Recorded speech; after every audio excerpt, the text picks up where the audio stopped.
Izin Bapak, Ibu. Ya. Assalamualaikum warahmatullahi wabarakatuh. Waalaikumsalam warahmatullahi wabarakatuh.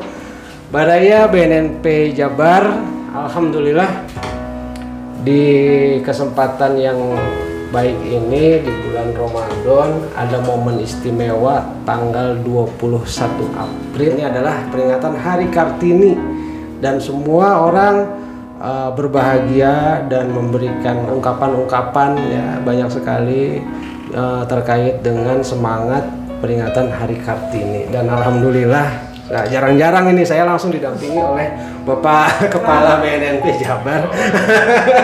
Biasanya kan hostnya bukan Pak Kepala, tapi saya sama teman-teman di Podian di acara podcast pelayanan terpadu. Judulnya tuh gitu Ibu. Dan ini, wah kita kedatangan tamu istimewa. Teteh Ine saya panggilnya, itu nggak apa-apa ya Teh ya? Nah, biasanya juga kalau di luar dipanggilnya Teteh. Kalau lebih tahu ya Pak. Saya nggak berani. Wakil ketua. Ibu wakil ketua, betul. Nah, Teh Ine ini atau yang akrab dipanggil Ce Ine adalah Cece. Teteh apa Cece? Teteh ya. Kalau Cece tua ya. Cece. Teteh aja Pak. Teh Ine beliau adalah Wakil Ketua DPRD Provinsi Jawa Barat.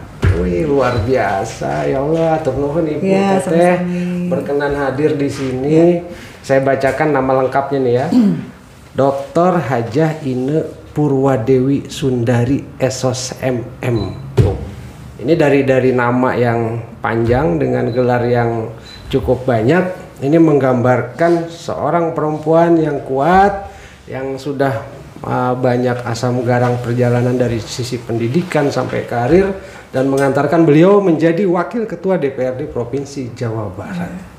Nah tadi saya dengar-dengar sudah ngobrol-ngobrol di ruangan Pak Kepala tentang reuni dulu pertama ya. Tadi reuni pertama ya, mendirikan kantor BNN Pak Kepala. Pak Kepala. Jadi kebetulan waktu itu Bapak lagi di mana Pak ya? Pusat kayaknya. Bapak masih di tahun 2000 Belum masuk BNN. 2018. Oh, gitu. 2018 saya masih di PT IKA ya. Oh iya. Oh, Bapak habis dari Bali. habis dari Bali ke PT IKA. Oh iya. Dan yang saya dengar yang kalau tidak salah ini Bu ya, di tahun 2012 itu Provinsi Jawa Barat mengeluarkan perda terkait P4GN sih Pak, perda terkait P4, tapi masih kita dulu jadi masih berbentuk Badan Narkotika Provinsi BNP. Belum jadi Badan Narkotika Nasional Provinsi Jawa Barat.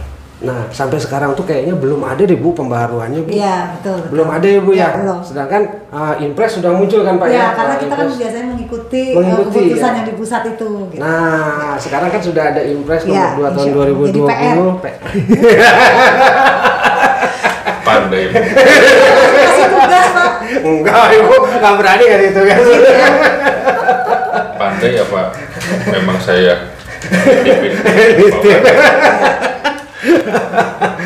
tapi mudah-mudahan Bu ini udah sampaikan seperti itu. Berarti kita tinggal menunggu.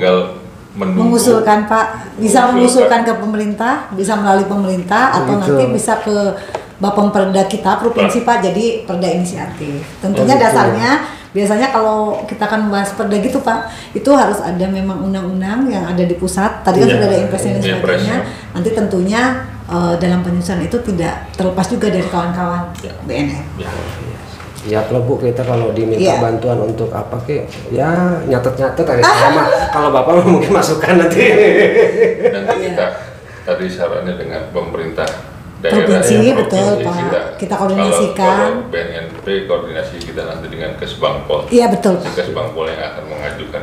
Kesbangpol yang mengajukan secara bersama-sama resmi kita bersama-sama dengan DPRD siap. Oke mantap. Aman sudah Pak. Aman ya, clear ya. Kita Kan harus dibikin pemerintahan daerah itu kan eksekutif dan legislatif. Betul. Jadi ketika eksekutif nanti Pak Kepala dengan Kesbangpol sudah ngeklop, sudah menyiapkan itu, insya Allah kami akan menyambut itu dengan baik. Karena kan juga harus ada usulan perda yang akan dibahas dalam tiap tahunnya. Iya, luar biasa. Nah, cuma saya tuh kadang ya waktu berkoordinasi terkait jadwal Teh Ine ini ya untuk datang ke sini tuh ya Allah itu sibuknya luar biasa. Karena lagi ada agenda memang Banyak mengejar agenda, ya. mengejar tanggal 28 kan harus Iya. sudah tutup masa sidang. Ini nggak tahu siapa yang undang Teh Ine datang ini kok. Aduh lagi capek-capeknya. Tapi nah inilah Kartini. Nah ini semangat Kartini gitu. Yang harus dicontoh dan saya sampai kalau secara pribadi secara pribadi saya mikir gini. Sebenarnya laki-laki mah ada kalah tuh sama perempuan. Itu perempuan mah nyakur mah malamnya istilahnya kalau punya bayi yang ngurus ini terus belum lagi kerja belum apa dan kita mah nggak mampu kalau ngikutin mah gitu. Nah jadi harus sayang sama istri ya Pak. Sayang. Terus kebetulan apalagi kalau istrinya soleh, nah, doa istri soleha kan bikin suami ini semakin banyak yang ngedoain, semakin banyak yang ngedoain semakin sukses buat laki-lakinya. Amin.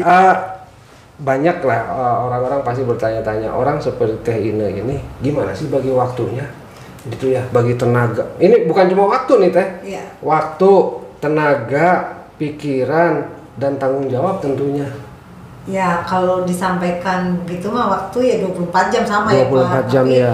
memang manage waktu itu ya tidak mudah, tapi sebagai karena saya juga terjun ke politik dengan keluarga itu kan ada komitmen.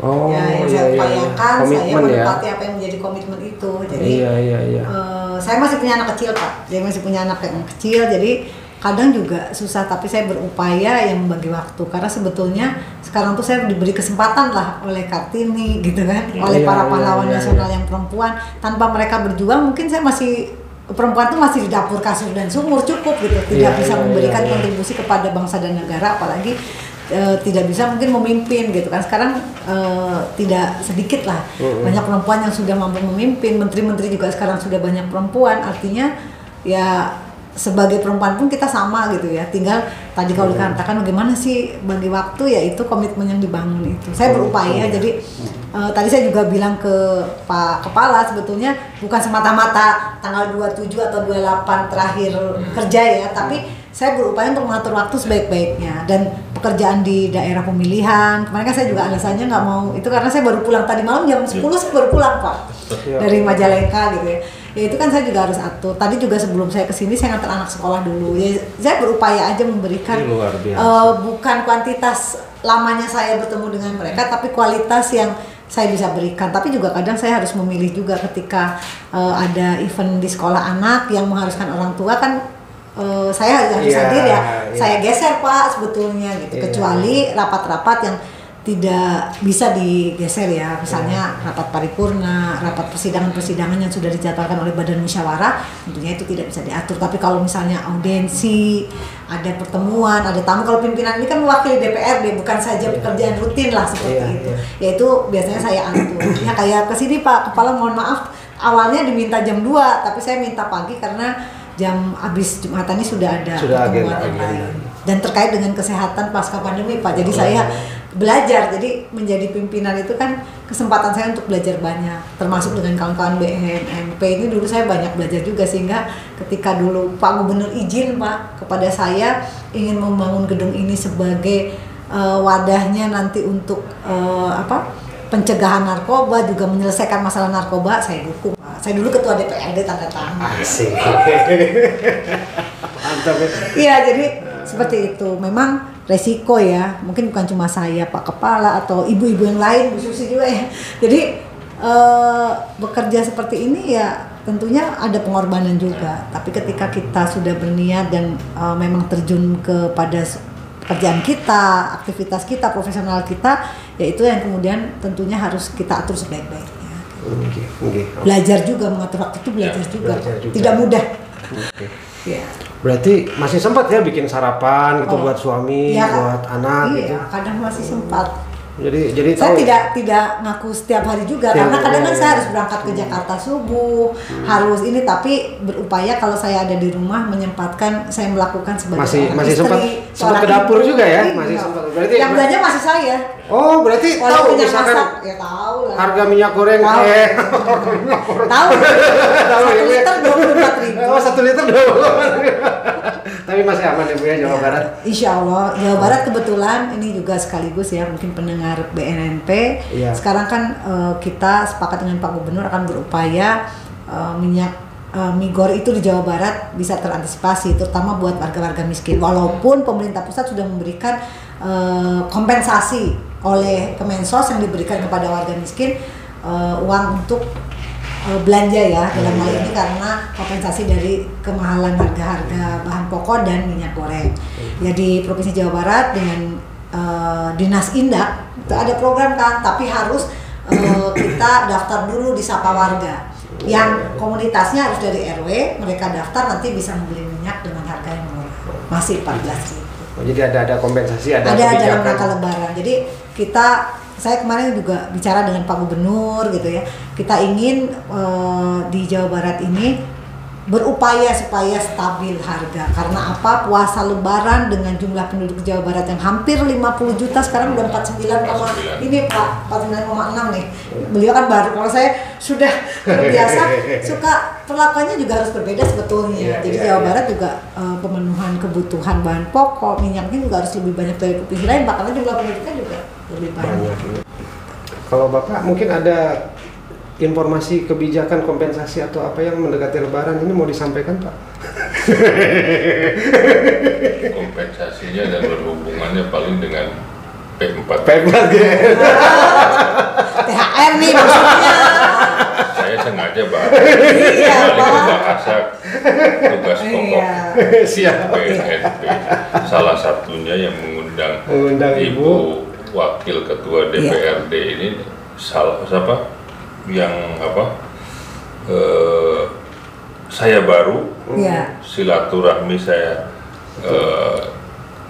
di waktu datangnya Ibu ini luar biasa karena kalau kita minta waktu datang ke kantor di DPRD agendanya banyak, jadi ya terima kasih dengan host ini kan bisa mempertemukan kita di sini sehingga dan momennya momen bagus juga kan Bu, ini masih momen Kartini karena banyak wanita-wanita hebat dan dari wanita-wanita hebat ini dasar di rumah di keluarga dalam rangka P4GN pencegahan bisa pemberantasan penyalahgunaan peredaran gelap narkoba itu bisa ditanamkan dari rumah. Mungkin saya juga titip ke Bu Wakil Ketua sebagai perempuan yang luar biasa, perempuan tangguh, hebat di Jawa Barat ini.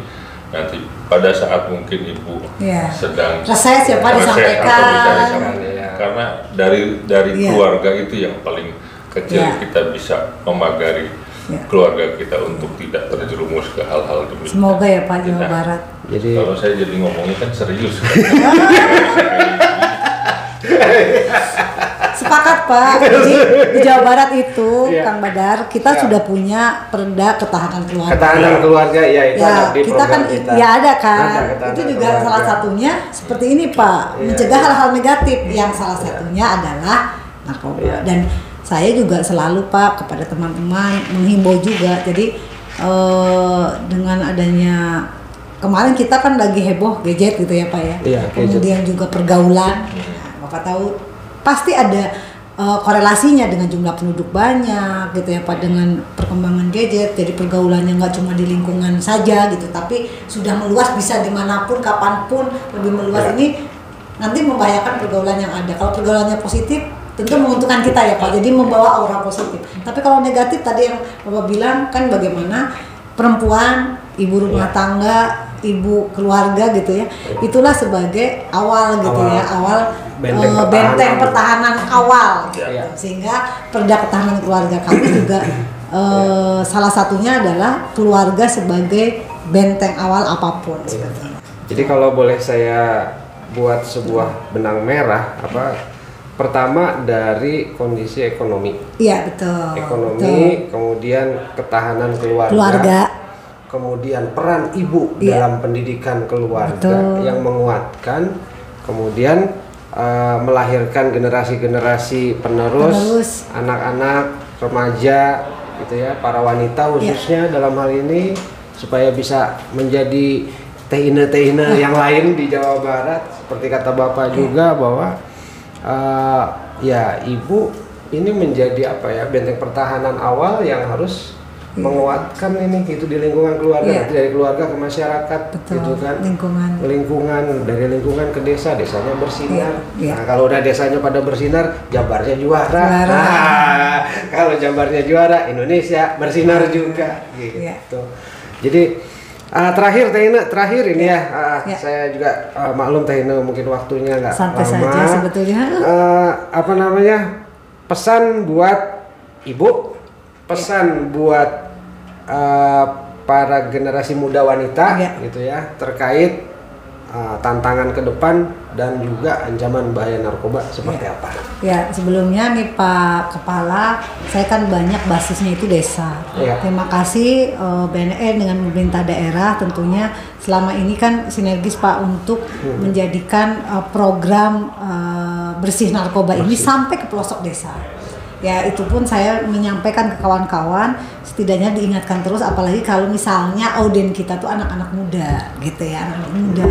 Kemudian kalau ibu-ibu ya kita lebih meminta tolong lah, bahwa ibu-ibu ini bisa membantu kita untuk pencegahan di lingkungan keluarga maupun di lingkungan sekitar. Ya pesan saya yang pertama mungkin buat kaum milenial dulu yang perempuan, kan mereka tuh harapan bangsa, anak-anak muda yang tentunya menjadi harapan kita semua yang akan melahirkan generasi. Iya, akan melahirkan generasi ke depan. Jadi sesuai dengan hari ini podcastnya di BNP, ya jauhilah dari bahaya narkoba, kemudian hal-hal negatif yang tentunya pasti akan merugikan lah bagi kaum muda. Jadilah kaum muda yang memang menjadi harapan keluarga, lingkungan, bangsa dan negara, insya Allah sukses ke depan. Anak muda. Jadi anak muda. Sebagai garda ya, anak-anak muda ini kan sebagai garda. Ke depan mereka lah sebagai pelopor untuk bisa memberikan hal yang positif bagi keluarga dan lingkungannya.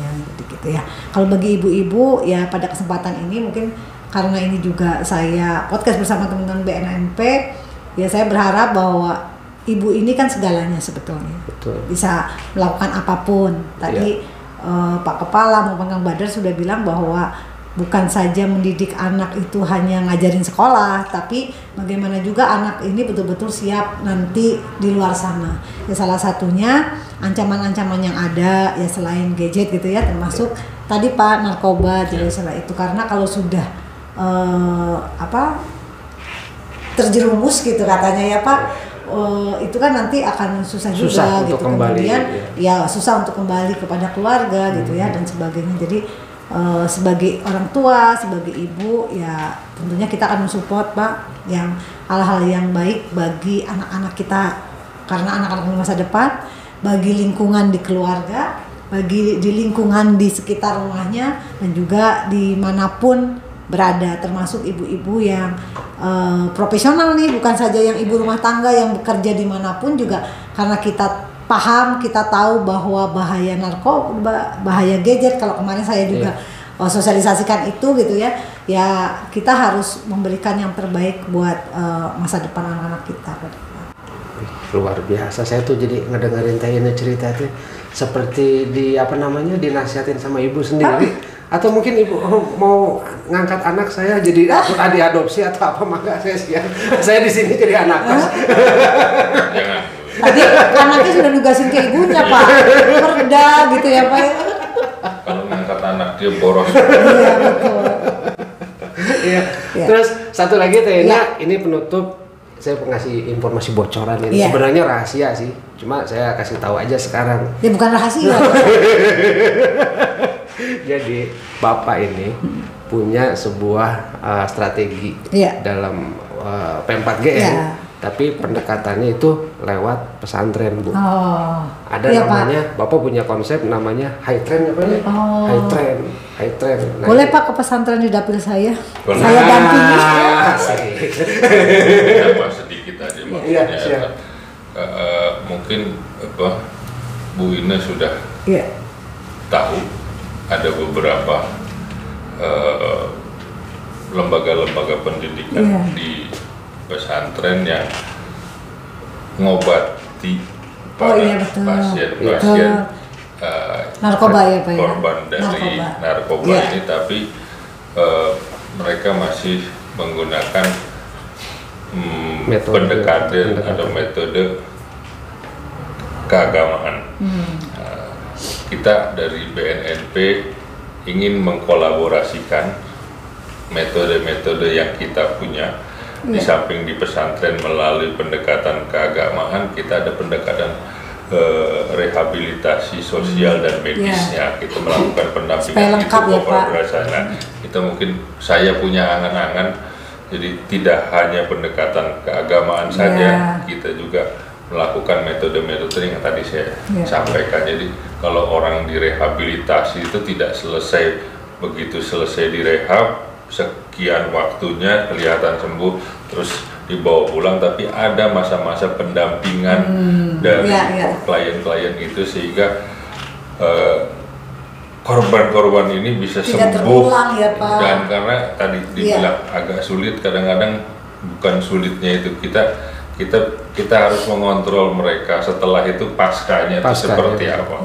Nah kadang-kadang kalau tidak didampingi paskanya kemungkinan balik-balik lagi ada gitu. Kalau kita dampingi itu dengan metode-metode yang ada di BNNP, saya pikir kolaborasinya lebih baik lagi dari yang sebelum-sebelumnya. Itu yang saya angan-angankan dan saya bikin konsepnya ke teman-teman di P2M sini, dan mungkin idenya ini saya sampaikan ke bagus Pak.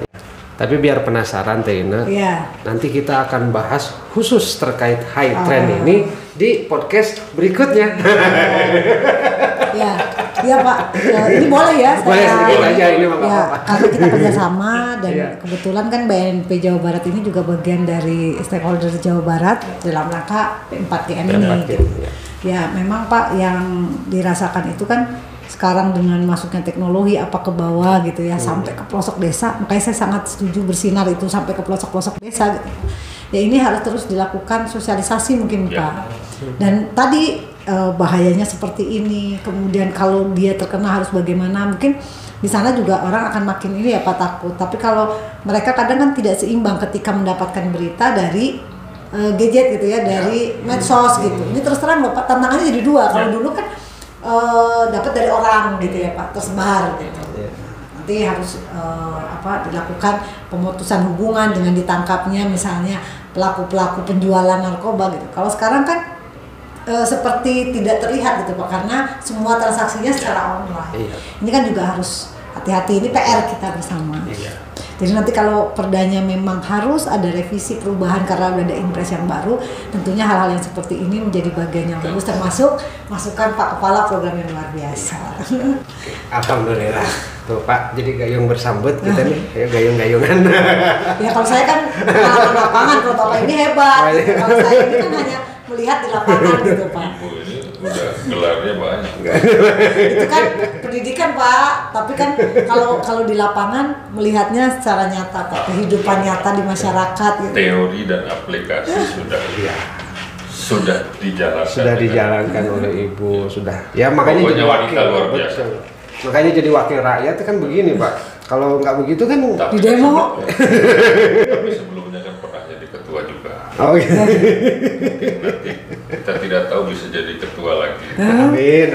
Bosan Pak yang di Jawa Barat masa terus. Kalau maunya ke Jakarta. Nanti saya siap ngantar. Amin. Saya kira cukup sampai di sini aja dulu. Aduh, Teh Ina, terima kasih bisa sudah berkenan. Bapak juga terima kasih sudah berkenan mendampingi saya di sini. Kalau nggak didampingi Bapak gemeteran ini Teh. Sama Teh Ina. Cuma ada Bapak jadi pede. Berarti nanti bisa diundang lagi ya Teh? Boleh. Asik. Siap. Oke. Setel waktu. Iya, siap. Atur nuhun sekali lagi. Mohon maaf bisa Teh Ina, kita ini nggak bisa melayani atau menyambut kedatangan dengan maksimal. Barangkali ada salah-salah kata dari saya pribadi maupun kami selaku keluarga besar BNN Provinsi Jawa Barat juga mohon maaf bila ada hal yang kurang berkenan. Terima kasih. Wari Jawa Barat, Baraya BNNP Jabar. Alhamdulillah tuntas kita ketemuan sama Teh Ina di acara Podyandu, podcast pelayanan terpadu. Dan kita punya salam terakhir, salam war on drug gitu ya.